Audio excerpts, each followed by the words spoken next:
So. Hello, everybody. Hi, everyone. And fingers crossed, hello to at least 2 or 3 people who are live streaming at the moment from home. Maybe it's up to maybe 10, 11 or 12 people. 4 people. I mean, what more can you ask for? All of this was worth it. So yeah, big hello to the people at home as well. Hopefully you'll be able to enjoy all of this. But thank you everybody for coming to the 6th Sheffield Content Club. Lots of people who didn't come to previous ones could because they were over 2 years ago. It seems reasonable that you wouldn't have been to those ones too. We did 5, hence 6, and it was great. We really enjoyed it. We stopped for obvious reasons, but the ethos that we had was really nice. We always had like a warm atmosphere, a bit like it already literally warm for me over here, but a nice warm atmosphere, and everyone kind of did lots of nice chatting and sharing afterwards as well as before. So we've got a couple of things to kind of do, not tasks, it's not going to be unpleasant, but a couple of questions for you at some point too. I'm Ian Broom, I should say that. So I've worked and lived in Sheffield for 20 years. I did no work actually the first 3 years I was at university. But from then on, I was being at work, doing various content roles. Started out editing Sheffield Hallam's prospectus for 3.5 years. Turns out it's the same every year, gets quite boring. And worked at a couple of fancy design agencies, and I've been a freelance content designer for the last 5 years. And I set up Sheffield Content Club because I was doing work with Sheffield Digital, who you might know. And I was kind of doing like comms work, like on my first sort of freelance job, and found out that there was lots of like tech events in Sheffield that I didn't know about, but most of them were for like programmers and people like that. So I thought we should try and do something for content people. I'll talk about this more in a second. I just realized I've got an entire slide dedicated to it. I'm out of practice. So my company is called Very Meta, but it's really just me. So that's the top left one. Little Mesters. So for this, from now on, Tom and his team, who've been brilliant tonight and helping get set up, are going to be helping run Sheffield Content Club, which is great. We're at a new venue here in John Street Kitchen in Holland Works. Big thank you to Sophie for inviting us to do the event here. It's great. I think it's like perfect kind of size and kind of like cabaret style venue. I learned that this is cabaret style. I don't know if you knew that. I learned that about 2 years. I was very excited to learn that. And Joe, who you're going to hear speak, Joe Horner, is taking the photographs right now. He's going to switch places and he's got a talk later on, but he very kindly volunteers his time for free to come and take the amazing photographs. Do you know what? I've not checked what to do if there's a fire or if I need a toilet. Sophie, what happens if I need a wee? Someone tell me. Great. Toilets at the back. Great. Did everyone get that? Fantastic. We have a code of conduct for the meetup. Hey Tom, have a go at pressing the button so my face is on it as well. Use that one. Does that work? Hello live streamers, I hope that's worked. It's taken me ages to make this work. The code of conduct is, anyone can use this. So if you run a meetup in Sheffield, or anywhere I guess, Sheffield Digital have a code of conduct that you can kind of use. This is ours. Do feel free to go and check it out online. I can share the link and everything if you want it. Speaking of Sheffield Digital, I mentioned them already. So just a great organisation to support digital businesses and individuals in Sheffield. They have a membership program and like a newsletter, jobs, events. Their Slack is great for meeting people. There's a content channel there that's very, very empty, but you're welcome to come and join me in there in future. And then Sheffield Creative Guild, which you might know about, which is also kind of a similar organisation, I suppose, but they also run workshops and events, and they share lots of useful information in their newsletter every week or month. So they also have a membership program. So take a look at those too. Yeah, this is where I was going to talk about it. I've already done it. So just very briefly to go back about the idea. So I realised there were lots of kind of like programming events and front end Sheffield and all of the others. So I originally thought like a copywriting thing, because that was kind of what I do and what I did. But then I thought maybe no one would come. So I thought, well, let's just open it up a little bit. So you've got on the left, we've got the classic copywriter, as you can see, and then we have like designers and illustrators who come. We have what on earth was the magnifying glass person? I can't even remember what I thought that was. I'll come back to that. Audio, and then at the end there, the project manager, of course. So basically, if you think you're involved with content in any way at all, then like come along, or that someone should be here. Don't think, oh well, it's about I'm a podcaster. We have like James here, who's like, Sheffield's greatest podcaster. And we have, anyone. It's for anyone who like takes part in content or plans content in any way. And ultimately, it's about these three things: to try and learn some stuff from speakers and each other, to share stuff. So it's not just kind of like the speakers doing that. The idea is that you can maybe meet someone and have a chat and go away and do a project, that kind of thing. And of course, make new pals. We have around the corner, did you do that, Tom? I didn't check. Thank you, Tom. Around the corner, we have a post-it note that says, I can offer, and one that says, I'm looking for. There should be some post-it notes on your table at any point, ideally not when we're all talking, but at some point in between or after. If you want to go over and just add something that comes under those two phrases, then please do so. It could be anything. Maybe you're looking for freelance work. Maybe you're looking for a writer for your project, or videographer, whatever it might be, photographer. So yeah, it's fairly self-explanatory, but that's all over in that corner. Thank God, on to the other people talking. Great. So very, very grateful for our first two speakers in this new era. People are calling it an era. First of all, we have, I'll say Joe. Joe's speaking second, but a huge thank you to Joe, I've already mentioned. He's going to be talking later on. He's a photographer. And we have Giorgio too, who's very kindly stepped in with a very short notice. Our other speaker couldn't make it. She couldn't make it. So thank you to Giorgio, who's going to be talking soon. I'll leave you to explain yourself. And I think that's it from me. Does anyone have any questions? I know it's not that kind of event, but it feels polite to ask. Great. I'm going to move, and I would like you to give the biggest round of applause that you can muster for Giorgio Cassella.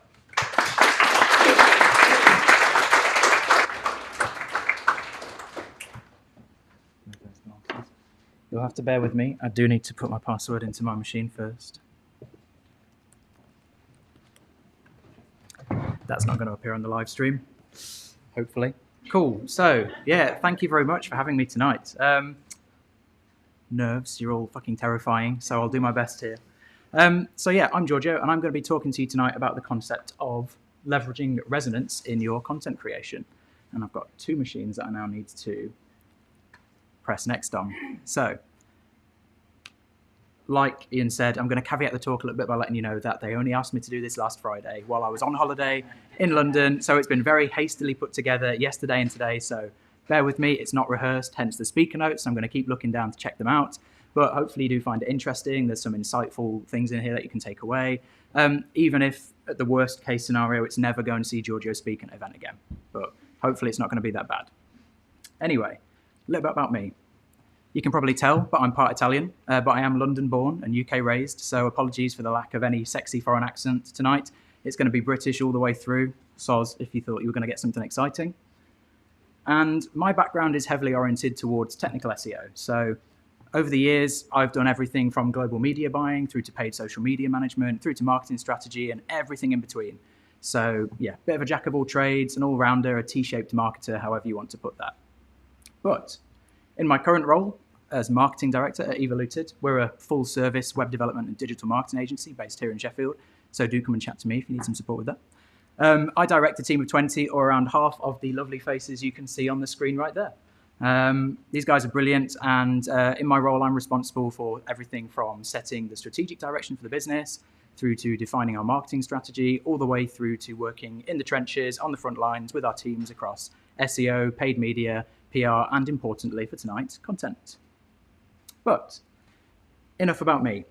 We're here to talk about the concept of resonance, what it is and how you can practically leverage it within your content creation. Told you it would be awkward with these two laptops.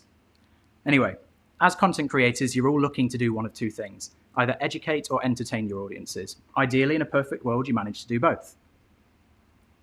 We use all sorts of tools, so brand voice, tonal scales, structure, language, loads of different techniques to create amazing content in a way that A, you think your audiences are going to like, and B, in a way that you want your brands to be presented. Now, it's really easy to create content that leans too heavily on either side of those scales, and it misses the point. It doesn't motivate your audiences to do something. It doesn't bring them towards action. And I'm sure all of you have experienced this every single day. You'll be sitting there, you'll be scrolling through content on whatever platform of choice you've got, and you'll find something that teaches you something interesting, or you'll have a little chuckle, a little, that was good.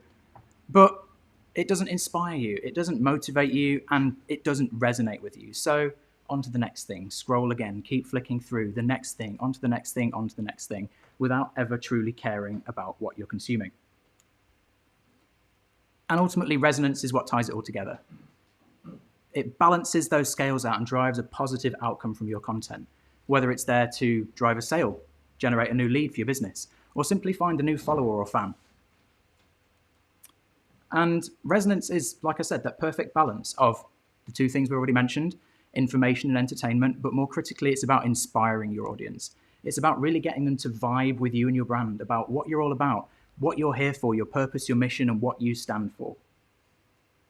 It's what makes them sit up, sit off the couch and go, yes, these guys get me. They know what they're on about. It builds loyalty, it builds passion, it builds long-term relationships and trust with your brand, so that when you're ready to make your audience that offer, they're there to listen. You weren't kidding that it's bloody hot over here, were you? Is that radiator on? It is. Whew. Anyway, achieving resonance is hard. It's a really touchy-feely thing. It's something that we try and actively avoid because it's tough. Nobody really wants to dive into it because how the hell do you describe what it is? Nobody throw a dictionary at me, please. It's also incredibly ephemeral, hard to define, and isn't an exact science. But in my humble opinion, there are 3 steps that you can work towards to achieve resonance. Number 1, gain a deep understanding of your audience. So that's not just the surface level topic and keyword research. It's not just understanding the kind of questions they're asking about the products you sell or the services you offer. It's about understanding their lifestyle, about why they care about you in the first place. Why do they give a shit about what you do as a company? It allows you to move from education and entertainment to that concept of inspiration, the missing part in balancing those scales. Secondly, it helps you identify your zone of genius, and that's that intersection of your practical expertise as a brand, i.e. the shit you're good at, the stuff you know, versus what your audience aspirations are. And in that nice middle point of the two things intersecting is where that zone of genius is. It's where resonance begins to form, and it's where your audience start to get excited about what you do. It makes them actively engage instead of just being those passive consumers, scrolling and scrolling and scrolling until you eventually fall asleep on the sofa and it's 6 o'clock the next morning. You've all been there, don't lie. Finally, it helps find the spark that triggers that yes moment that I just spoke about. It's the thing that makes them stand up and go, oh my God, I need to do that. And it takes creativity and it takes experimentation to reach that point. But using it helps you find opportunities to catalyze your audience to action, to get them motivated, and it's where you truly achieve resonance. And like I said, it's really touchy-feely. It's not something that you can particularly put your finger on and say, yes, this is what achieves resonance for them. This is what achieves resonance for me. So I thought I'd include a practical example. I'm going to give you a bit of a rundown of how at Evoluted we've leveraged resonance to drive brand engagement and product discovery for one of our clients. So I'd like to introduce you to Sea to Summit. Now, Sea to Summit are an outdoor recreation brand known for their innovative, durable, lightweight, and compact gear. I promise that's not a sales shill, but if you are into your outdoor lifestyle, go and buy something that'll make me look good. Now, they really want to establish themselves as the go-to ultimate one-stop solution for anybody that's into outdoor and adventure lifestyle. Now, a key part of their core messaging is about inspiring and motivating people to go out there and live that, to get into the outdoors, to be healthy, to be active. And they came to us with a brief to create something big, bold, exciting, something that would really resonate with their audience, that would build loyal fans that were ready to listen to whatever they had next, any new product launches, any new ideas they had, new campaigns and concepts. So we took it on. Now, based on that brief, we knew straight away we wanted to avoid the typical content funnel, which you can see here in short form. Now, don't get me wrong, there is a time and place for all of this. These all fit and serve a purpose in certain campaigns, but for our brief, we knew it just wouldn't inspire. It wouldn't accomplish what we hoped to do. It wouldn't help Sea to Summit achieve the mission that they'd set out and contracted us to help them with. So we took a different approach. I say different, we started the same way as anything does. In standard fashion, we started with a deep dive into our audience of climbers, mountaineers, hikers, wild campers, backpackers, nature lovers, anything outdoor. We wanted to know specifically what made them tick, what do they care about, what truly resonates with them and what inspires them to live that kind of lifestyle. Why do they actually care? So we started cross-referencing things. We overlaid our audience's practical desires versus their inspirational desires. We looked for overlapping areas between the brand's areas of expertise, like I said before, the things that they're good at, the things they really know about, and what their audience's overall aspirations were to discover where opportunities might lie in that lovely little central sweet spot that builds that education, entertainment, and inspiration. That wasn't all of it, by the way. We did do a lot more than that. It would be a bit weak if that was all we ever did. And finally, we took this research to the ideation stage. We created these lovely mock-ups, and there are more of these. We didn't just do 2. That would be incredibly lazy.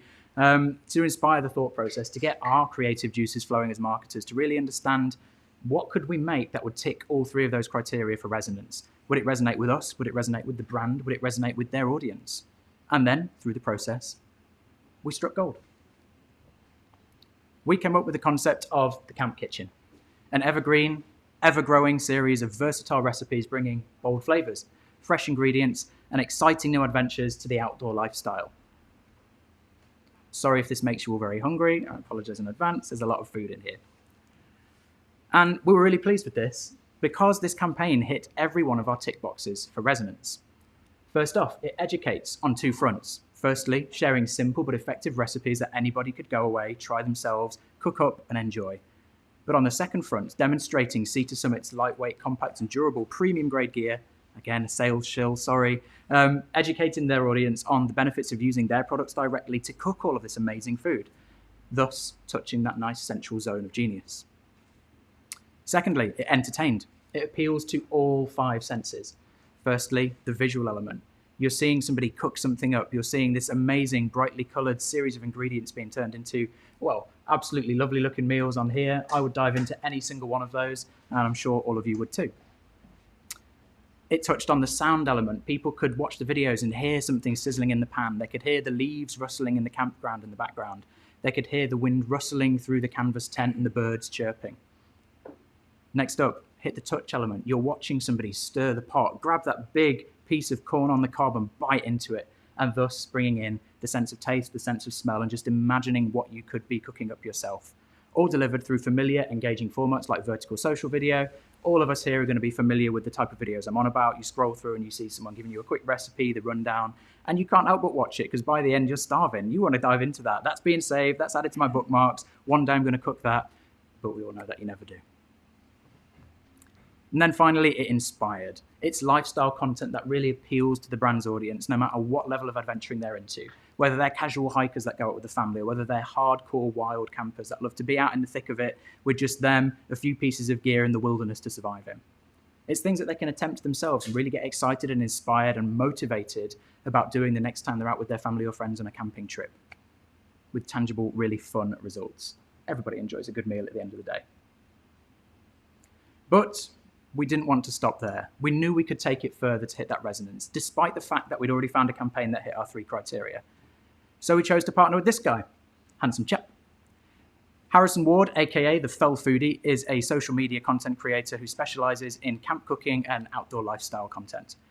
We also chose to film all of his stuff on a fabulous countryside location where we could get those recipes in situ, add that added authenticity. And I know our own team could have pitched a tent in the back garden, they could have simulated that camping experience and still created some really fucking good content themselves. Am I allowed to swear? Sorry. Too late. Press the bleep button. We knew that we wanted to get that authenticity in, so working alongside someone who really lived the content, who was so passionate about this that he's made a career out of it, shooting on a location that really added that angle of authenticity and resonance that we believed would more strongly appeal to Sea to Summit's audience. And ultimately, bring people closer towards that yes moment because they just get it. We're speaking to them in the way that they understand. They love that lifestyle. They're seeing us live that lifestyle for them alongside all of our brand's gear and the exciting things that they do. And ultimately, the results are starting to speak for themselves. Bear in mind that this campaign only launched about 3 weeks ago, so it is still very early days with a soft launch to see how things resonated. Camp Kitchen has reached 77,000 people across Instagram, an almost 300% increase from the social media that Sea to Summit were putting out for the 3 weeks beforehand. Almost 65,000 people have engaged with the series of ASMR content that we produced from all of the videos that we made, all the recordings that we did, hearing things sizzling, getting the birds in the background, getting that really lovely camping experience. I imagine a few people have fallen asleep listening to it, which is actually really nice and peaceful to think about. And then finally, the YouTube Camp Kitchen videos have already been watched over 5,500 times, completely from people searching organically. So people looking for ideas on things they can cook outdoors when they go camping, camp kitchen recipes, all sorts of things that they're searching for. We haven't promoted it through paid advertising at all. That's all coming organically. And that's really, really inspiring to see. For a brand that's never, ever attempted any content of this scale or this form before, we're over the moon with these results. It's an amazing soft launch. Clearly, our content is resonating with the audience that we built it for. It's getting existing Sea to Summit followers, people that already know the brand and love them. But it's also hitting new fans in topics like ASMR and people that are into the recipe videos, saving those, things they want to try at a later date. And of course, people just browsing YouTube for a bit of recipe inspo. Importantly, now that we know that the resonance is there, we're able to take things forwards. We're getting on with the hard launch of the campaign across other platforms like TikTok, Pinterest, direct email, and more important, we're confident now that we can put some paid advertising behind it and contribute real cash towards getting that reach out there, finding hundreds and thousands of more people with whom this content's going to resonate.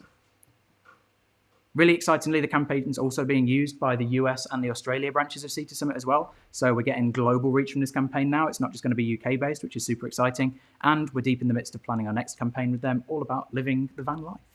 So all in all, massive results from that. All the reason because we focused on resonance, finding those things that really hit those criteria that resonated with our audience, no matter what lifestyle they lived that brought them to Sea to Summit in the first place.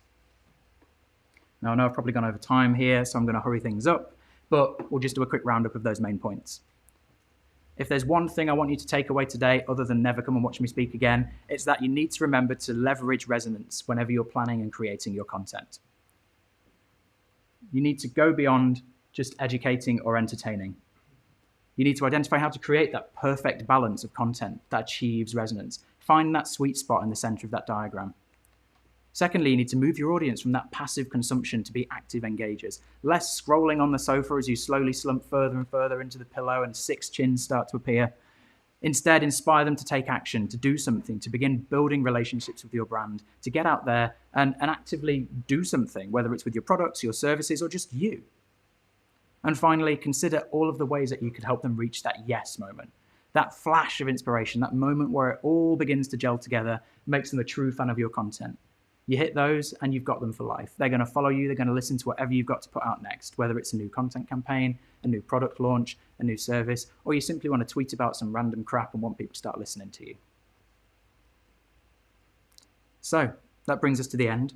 Thank you very much for listening. Really appreciate your time. I hope you've enjoyed the talk and that there's at least something in there that you can all take away. Again, it was rushed and put together only yesterday. If you want to keep in touch with me, you can find me on Twitter at Giorgio Cassella. Take a picture because you'll never spell it afterwards. Or you can say hi to me by email by popping something over to giorgio@evoluted.email. I hope and the team aren't going to mind too much, but I'm going to quickly pimp my event, Sheffield DM, as well. So some of you here do already go to that, but I run a bi-monthly event called Sheffield DM, which is a digital marketing meetup for anybody interested in marketing here in Sheffield. And that's whether you're a beginner, you're advanced, you're dipping your toes into it, just trying to find your way, or you just find the concept interesting. We run these every 2 months with a whole range of speakers. There's a free bar on, as they've done tonight. Top job, lads. There's Mario Kart competition if you're into that kind of stuff. We go to Lane 7 for a really cool after party as well. So next one's coming up this Thursday. Just search Sheffield DM on Eventbrite. You'll find us, register and come down. Also a quick pimp for afterwork.gg, which is my other side project. Anybody in here is a gamer and likes to kind of sit down, relax in front of the PlayStation in an evening. We're creating a community for professionals who play, people who are busy. You've got family, you've got work, you've got life. If you want to find somewhere a community of like-minded people, come and check us out. Really easy to find. And of course, if you want to check out Camp Kitchen, head over to seatosummit.co.uk and just look for the recipes link in the nav bar. So thank you very much for listening. Hope you enjoy your evening, and thank you to Content Club for having me.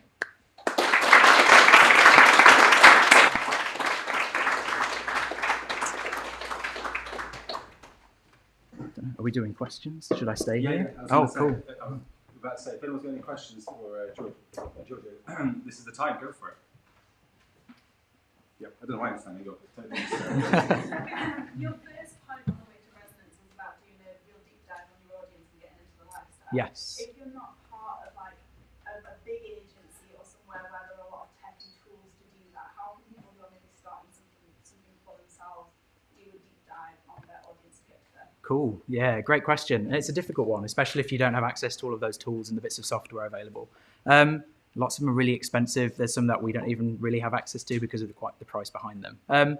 I would start by doing the most basic thing, finding out how you can actually talk to the people that are living that. Customer interviews or people interviews are one of the most powerful things you can do, whether you are a single person working by yourself or whether you're an agency of hundreds of people worldwide.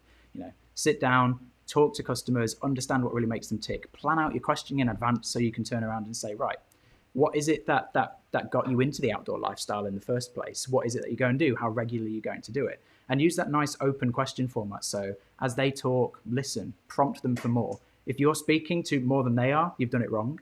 Let them talk all the way through what makes them tick. And that's one of the most powerful techniques that I think you could use if you can't get access to all that software.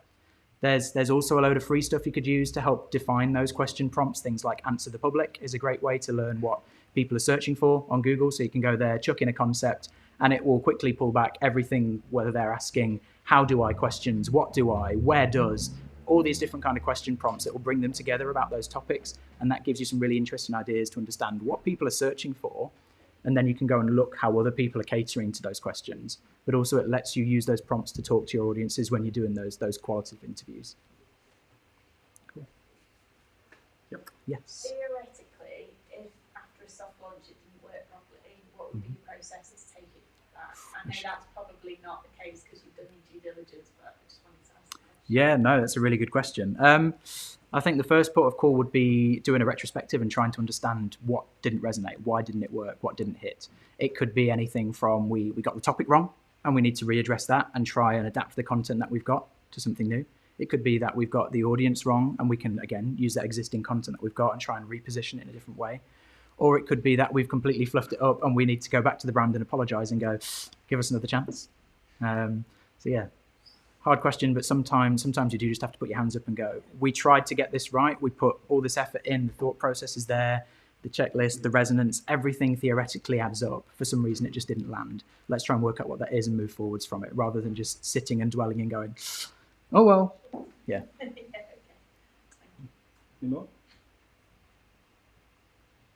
Well, that was nice and easy. Great. Cheers. Thank you. Thank you very Get much. Another clap though now. Excellent. There we go. Feed my ego.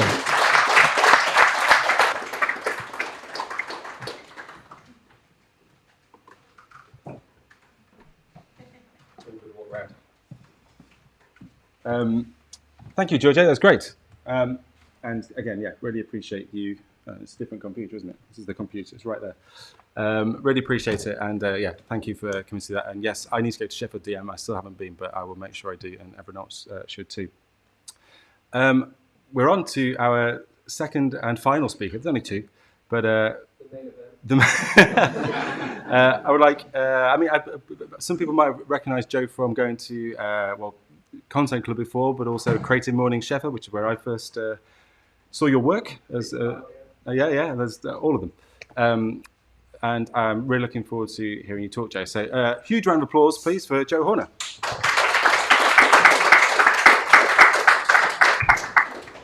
wish you had said that you just set it up now, because I have no excuse. I've known about it for weeks. Let's get my phone out. So I'm Joe Horner, a Sheffield-based photographer. You'll have, like Ian said, you'll have seen me at events creeping about, taking photos, and I've definitely photographed a few of you guys, different installations and stuff like that. So mine's going to be a really unprofessional thing compared to what you just performed. So It's just left and right, you do. It's not there, is it? wait there. Sorry, one sec. There we go. Okay. So that was meant to be shown before. So yeah, I'm Joe Horner. I'm going to tell you a little bit about me, about how I started, how I went along, how I failed, how I'm doing now. So I'm born and bred in Knaresborough. Some facts about Knaresborough are we are most famous for Mother Shipton, who was a witch who could tell the future but got every one of her premonitions wrong. And we used to have the most pubs per square mile. And anyone who's an OG Knaresborian is called a crag rat. I spent most of my time as a child growing up in my family's print and stationery shop called Sid Horner and Sons, which was started by my granddad Sid, who was a war photographer and then became a wedding photographer and a printmaker. Sid was definitely like a huge part of me wanting to start photography, and like growing up in a stationery shop meant I had like the best gel pens around, all the smelly ones.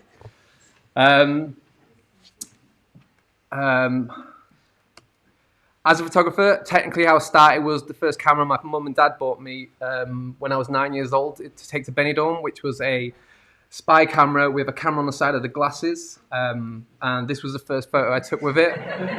This is my brother. He looks kind of like Kevin or Perry, and you can see like instantly that I had a skill. I've been very lucky to have both creative freelance parents, so they've never like stopped me from doing what I wanted. They've always helped me create my own opportunities and sort of look at things a bit differently to how most people would. And they always helped me chase my dreams, even when it was to make it big in my indie band, Captain Nelson and the Mandelas. Yeah, great work. For me, my creative awakening, though, was in my teens, getting a MySpace account. It was the first place I was able to make something creative and show to people other than the 5 friends in Knaresborough. And I was able to just show my photos as I went along. I was obsessed through my teens taking photos, whether with a BlackBerry camera or with the Cherry Shop 35mm I got, but it just kept going. So I hated school. Only class I liked was art. So as soon as I finished school, I went to Leeds College to complete a foundation, and then went to Chelsea School of Art to do a fine art degree, where I spent that time mostly making weird shit about films, comparing the difference between Jean-Luc Picard and Jean-Michel Basquiat, and videos of me trying to get knocked out by my friends for no real reason. It was a really great time, but I'd completely burnt myself out, so I decided to move back up north. So I moved to Sheffield 8 years ago with Meg, my partner, who I've roped in to take the photos because I can't do them by myself, as she was finishing her studies in Hallam. I got my first job working as a kitchen porter, just to pay rent and stuff, and for a little while just gathered up a number of mind-numbing jobs until I got a job working at Roco as a bar supervisor, which I found easy enough and enjoyed, and I've definitely made some questionable latte art for you guys. While I was working there, I spent pretty much all my time trying to find any photography work I could, whether it was doing graduation photography or taking pictures of people's dogs. And after a year of this, I finally got to the point of taking a leap into full freelance by using my old MySpace skills to create a website to start doing wedding photography. So when I made the website, I found myself quite quickly 3 jobs. And as soon as the deposits came in, I just quit my day job. As soon as I quit my day job, I just started sending out prints, emails, just contacting any company, any business I could possibly get in touch with, and a couple finally got back to me, and it sort of went from there. I was like shooting for whoever, wherever I could. It was definitely the classic like analogy of the 10% of work on the top of the iceberg was what I was showing everyone, and the dog shit work I was not telling anyone about. These are all good jobs, by the way. These aren't the dog shit jobs. The mayor was nice. It's fine. Then in 2019, I was nominated for the Portrait of Britain Award and won that, and had my like work showed on billboards around the UK, and everything was just going great. Work was coming in more and more, and then COVID hit, and for like many of you guys here for sure, we just lost work, had nothing to do. The weird thing for me was I suffer from anxiety, but the moment it came along, it almost disappeared because I knew I was right to be worrying. So then I built a greenhouse from scratch, grew a mustache, went to loads of Zoom meetings. This is me as Nemo. We had a Disney party where we all had to dress up as different characters, and I put more effort into that than most of the work I've ever done. But with no work, I was conscious that I wanted to stay. I didn't want to let it bring me down, and it was totally out of my control, so there was nothing I could do anyway. So I decided to put my full attention into staying positive and creating my own personal project, which was called Flower Blocks. I'd literally go out on the once-a-day run you were allowed to do at the time and collect wildflowers in a dog poo bag, and then bring them home and set them in ice and photograph them. People seemed to like it, so I opened a print store. Then COS, the clothing company, got in touch and were like really impressed by it and ended up doing a feature on me, and it got me a lot of recognition in that way, and the audience sort of grew. So these were some of my pieces I made. from there, it went a bit crazy, and I got featured in Vogue, Kinfolk, and was working for like big companies like working for big companies for sorry, I missed a few. Working for big companies like De Beer, the diamond company, which I didn't know they were a diamond company. So when they contacted me, I was like, oh yeah, I can do it in my back garden once I've cleaned the dog poos away, and I can photograph it in the sunlight. And then they were like, no, we have like 9 security guards there, like every diamond's worth like 100 grand. And I was like, okay, yeah. However, still like day to day, January came along, COVID was still going on. So work was still few and far between. There was no events, anything like that, no Sheffield Content Club to promote myself or anything like that. So these are some of the other jobs I did as well. It was quite nice. I was able to go quite niche with what I was creating. Then I was listening to a podcast one day that brought up NFTs.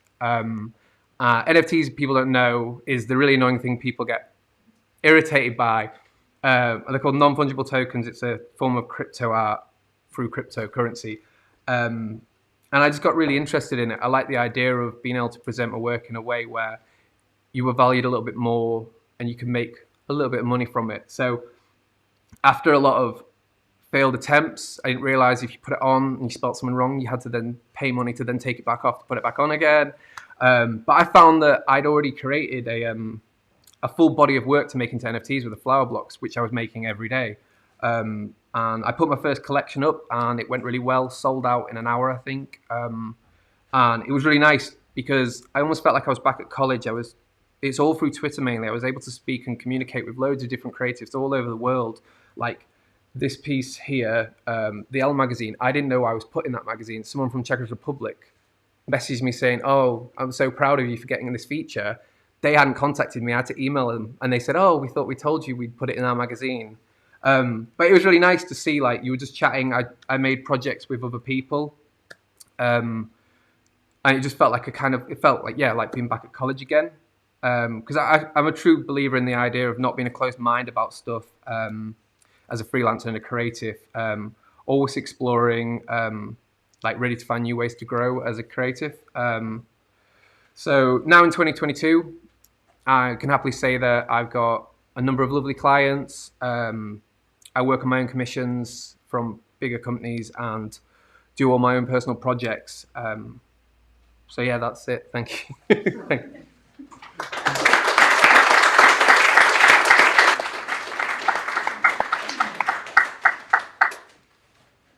Thanks, Joe. Thanks.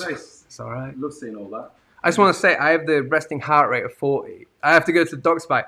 My heart rate is like 120 right now. That's impressive. Thank you. In a way. Yeah.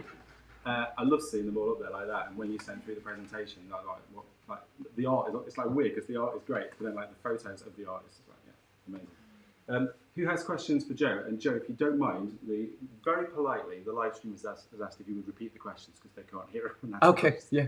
Thank you. Yeah. I mean, wow, I find your creativity very inspirational. Do I have to repeat that into the... I was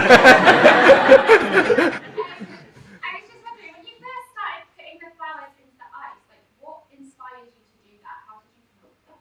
So I'll just say, what inspired me to put the flowers in the ice? And I'm very inspirational. My mum, I grew up with my mum from the picture you see. She's an avid gardener. So I've always been into that sort of thing, building my own greenhouse and stuff. And it was mainly like curiosity just to see what would happen. From doing a fine art degree, it's always been like just wanting to see what would happen if I juxtaposed something with something else kind of. So it was complete like, I did it once and I was like, oh, that looks really fucking cool. So I'm going to do it again. And then it just went more and more becoming like an obsessive like thing to do. And like, yeah, I don't mean to say myself, but I think it looked pretty cool. I think you're okay to say. Yeah, okay. Anyone else got any questions? Yeah. Off the back of that one, because you said you were curious and you were trying stuff out, if that's the 10% of the iceberg that we see in the 24, what are the weird stuff that you've done that you thought, oh no, that's terrible, I definitely can't? Job-wise? No, but of you being sort of your creative idea, I suppose. Oh, all my creative ideas are perfect. It's it's the day-to-day work that's bad. No, there's I can't really remember to say. Tell us about your weird stuff. Tell us about the weird stuff I've made. I've done a lot. The main thing with this was it was the process of finding what flowers worked in the blocks. But day-to-day stuff, I've done some dog shit photos. Like, I've taken stuff and been like, this looks amazing, and it's been like, I'm trying to think of some really crap I've done recently. Can I rephrase it and make it easier? Yeah. At what point, I'm going to tie this in, Giorgio, what point did you think this project will resonate with people? I think the first time I made one, I just looked at it and thought, I've seen now people say other artists in the past, but I think because I'd never seen anything done like this before, I just thought it looked really interesting. And I was like, I'm just going to keep doing it. And also, I had no work going on, so I had nothing else to do. Yeah. When you first went freelance, like early days in your career, like how prepared were you? Like, did you have a buffer? Like, had you saved money, or did you just sort of take it? It was the free wedding jobs. Yeah. I'd taken. I think at the time I was charging like a lot. Like I think I was charging about £700 a wedding or £800 because I'd sort of pretended like I knew what I was doing. Yeah. So I went and did a second for one person a few times, and then was like, right, I can do a full day on my own. So I think I had like £800 altogether from the deposits, and then I just had to do a lot of selling stuff on eBay just to make sure, and charity shop buying to then sell something on again. But it didn't take long, thankfully, to be in a situation where I was making enough. But yeah, no preparation whatsoever. Anyone else? I've got a question. Cool. Oh, is that Yeah, someone else? I'm sorry, I didn't look that far back. This might be more of a question for a scientist, but how long have you kept one of those flower blocks, and would they like decompose at all in the ice? So depending on the flowers, so the whiter flowers and like roses and stuff, they go brown quite quickly once the oxygen hits them. But if you keep them in the freezer with very little oxygen provided to it, I've had some in the freezer because I've gone on holiday for like 2 weeks and come back and it's stayed in perfect form. Yeah. Do they look any good when they start to decompose? Have you messed around with taking pictures of them? That's a bad thing I did. I tried to take photos of one that I'd left out too long thinking it looked really good, and it kind of looked nice in the way that it was almost like sickly and quite like treacly and stuff, but yeah, they look all right, but better when they're just... Once they come out, if you leave them for a small period of time, they then become like frosty and cloudy and stuff, and then once you put water on, they become like transparent. Yeah. There's loads of different ways that I do it. Like I'll photograph the same block about 6 times in different places and different positions, but generally outside in the garden. Any more? Yeah. I guess is there anything about this project that you feel you've learned, that you've got a takeaway that you want to share with us in terms of how it resonated and why it resonated, and how you might take that forward into another as yet undecided project? And I guess underpinning the question is something about is this as an idea, does it go beyond mere aesthetics? Is there a philosophical underpinning or I don't know, an environmental subtext or something like that you feel like really helped it to resonate? Because, you know, something can be eye-catching and interesting, as you put it, and you know, you said, I like putting things next to each other and see what happens. But is there something richer and deeper that you feel like you might... It's a homely thing to me with my mum and stuff like that, because that was something that I grew up with. In general, it was kind of, from doing fine art, my whole thing was always wanting to sort of put something in an unusual, out of its normal like day thing, to see how it would look and see what would happen. Aesthetically, yeah, that's probably the thing that people go for most because it looks great to share on their Instagram and stuff like that. But it was more for me just the curiosity to see how far I can go with it, how I can change things, it can go bigger, how like every time I make one, I'll spend ages just staring at it because I'm just amazed by how the flowers form in the ice blocks. I wouldn't say there's too much of like it's not like, oh, that's my essence of soul or anything like that, and like, oh, it's the memory of my grandma. It's just I like to make them. There's definitely a thing I think people are keen with, the prolificness of how I am. I've made about 6 in the past week, from just wanting. It's almost like an addiction now, just to keep making them. I think people connect with that sort of sense of that just effort, that ongoing effort. Yeah, I'd say another thing, especially people who know me, what maybe resonates is the idea that like maybe it's the right time. A lot of people were able to thrive in COVID in a weird way where they were forced to be out of their comfort zone. But I found that this was a personal project. I started a little bit before, but I never thought it'd go anywhere. But now it's completely changed my career. And I think I definitely say to people, it's definitely a thing of go out of your comfort zone. It was something that like I was just going to do a little bit of, and now it's become almost like more of my career than actually just doing day-to-day photography. I think, yeah, for me, the main thing I'd say to anyone who's starting out or in a rut, just give something new a go. Because like I did this, and now I'm like I'm finally able to be like everyone who knows Penny Lee, the whole thing of, and I can go fucking niche. I can now, if I wanted to stop doing the day-to-day stuff, but I enjoy it, I could technically do and just sit at home in my garden making flower blocks constantly. Yeah. Amazing. Oh, yeah, well, yeah, go for it.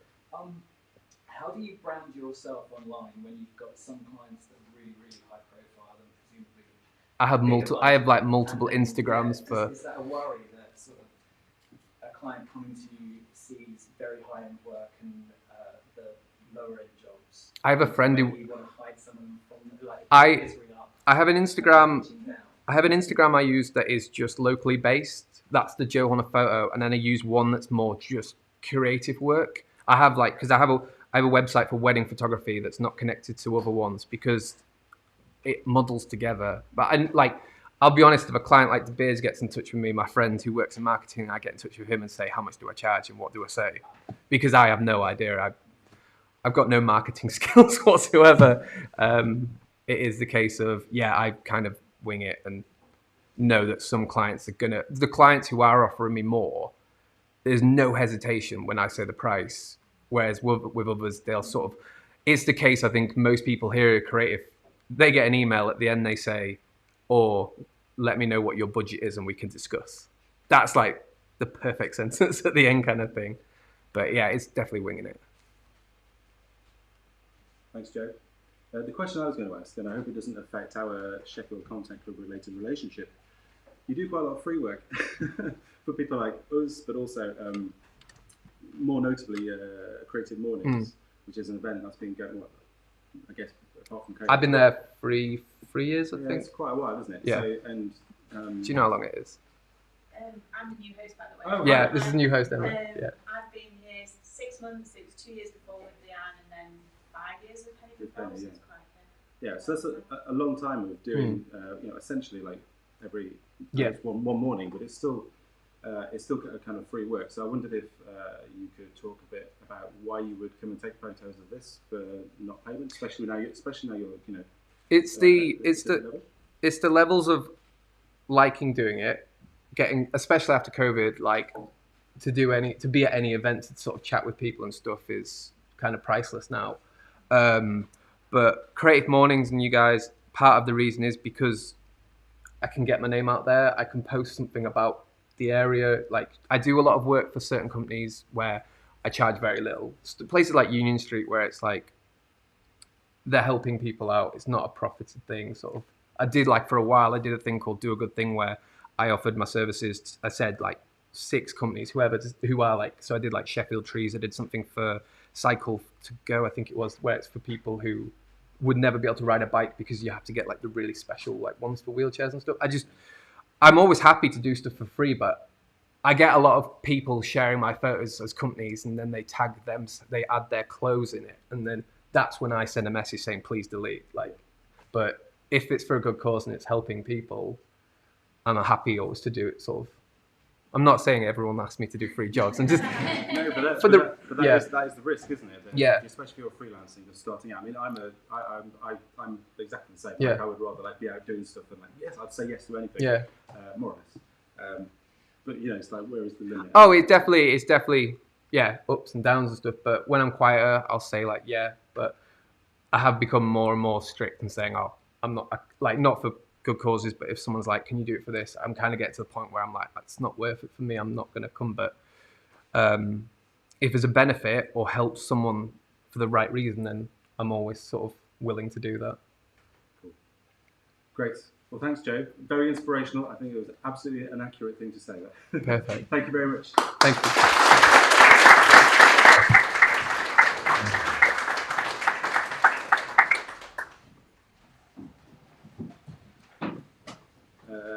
One second. Sorry, I'm trying to do too many things at once. I'm back. Thank you, both Giorgio and Joe, for speaking. There's a couple of things just to remind you of. There's like still time to hang around, so and like talk. And the cafe is open. We're still open for food if people want it, so you can order food as well if you haven't eaten yet and you want to get stuck in. This is a question. You got your post-it notes there. Just leave them on the table. It's not like it's the most important thing in the world, but obviously we have a website and it's still very much the basic one page that I put when we first started doing it. But it could be much more, and I've got lots of answers to this question, but all of them involve work, and it could be really big, or it could be, the website could be as it is now, just stays as it is. However, imagine that the possibilities are limitless, and if there was a Sheffield Content Club website that had lots more content on it, what would you find useful in your particular role, or maybe for other people or people that you know? And I won't try and put ideas into anyone's heads, but like imagine that there is no budget, or there is no budget actually. You can imagine that, but imagine the budget is no object. That's not a phrase either. You know what I mean? And don't worry about any of that stuff. So just like chuck some ideas down on the tables in front of you. Feel free to like speak to other people as well and have a chat about it. That would be great. We'll just pick them all up afterwards. And then don't forget, in the corner, I mentioned earlier, we've got, can't remember what the words are, but I can offer and I'm looking for, I think. If you want to add anything under there, then go for it. That's in the bottom corner. And it's fallen off. Okay, well, I'll go and put it back on. Someone needs some lessons in how to peel post-it notes.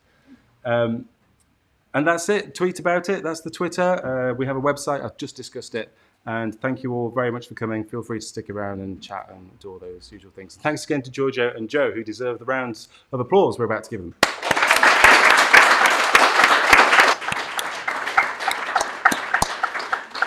And just for the live streamers, who I just forgot about temporarily, I don't know if I'm looking at you there or wherever, because I'm not over there seeing it, but thank you for watching. This is what people do, isn't it? Point. Thanks for watching. And I'm going to switch you off, because you're not going to see anything there. But I hope it worked. And that's it now.